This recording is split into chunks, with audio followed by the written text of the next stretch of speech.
First of all, I think Governor Romney is going to have a busy first day because he's also going to repeal Obamacare, which will not be very popular among Democrats as you're sitting down with them. Look, my philosophy has been, I will take ideas from anybody, Democrat or Republican, as long as they're advancing the cause of making middle-class families stronger and giving ladders of opportunity into the middle class.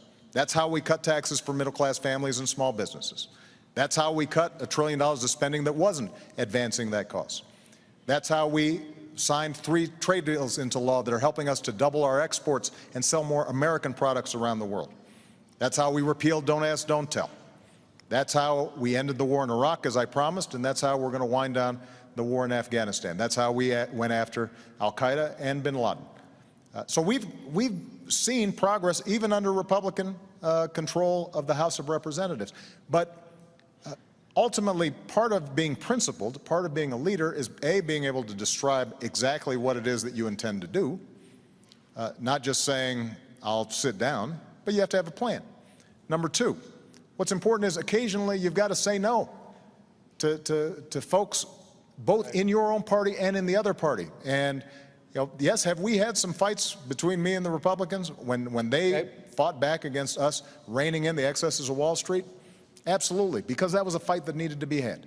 When we were fighting about whether or not we were going to make sure that Americans had more security with their health insurance, and they said no, yes, that was a fight that we needed to have. All right. And so part of leadership and governing is both saying what it is that you are for, but also being willing to say no to some things. And I've got to tell you, Governor Romney, when it comes to his own party during the course of this campaign, has not displayed that willingness to say no to some of the more extreme parts of his party. Well, Jim, I want to thank you, and I want to thank Governor Romney, because I think this was a terrific debate, and I very much appreciate it. And I want to thank the University of Denver. 4 years ago, we were going through a major crisis. And yet, my faith and confidence in the American future is undiminished. And the reason is because of its people. Because the woman I met in North Carolina who decided at 55 to go back to school because she wanted to inspire her daughter and now has a job from that new training that she's gotten. Because a company in Minnesota who was willing to give up salaries and perks for their executives to make sure that they didn't lay off workers during a recession.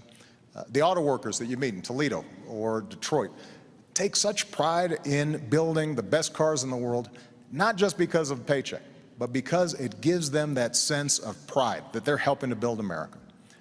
And so the question now is, how do we build on those strengths? And everything that I've tried to do, and everything that I'm now proposing for the next 4 years in terms of improving our education system or developing American energy or making sure that we're closing loopholes for companies that are shipping jobs overseas and focusing on small business companies that are creating jobs here in the United States or closing our deficit in a responsible, balanced way that allows us to invest in our future.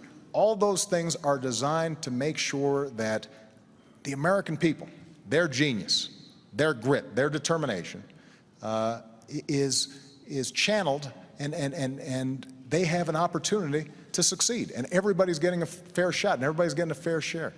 Everybody's doing a fair share, and everybody's playing by the same rules. 4 years ago, I said that I'm not a perfect man and I wouldn't be a perfect president. And that's probably a promise that Governor Romney thinks I've kept. But I also promised that I'd fight every single day on behalf of the American people, and the middle class, and all those who are striving to get in the middle class. I've kept that promise, and if you'll vote for me, then I promise I'll fight just as hard in a second term. Governor Romney.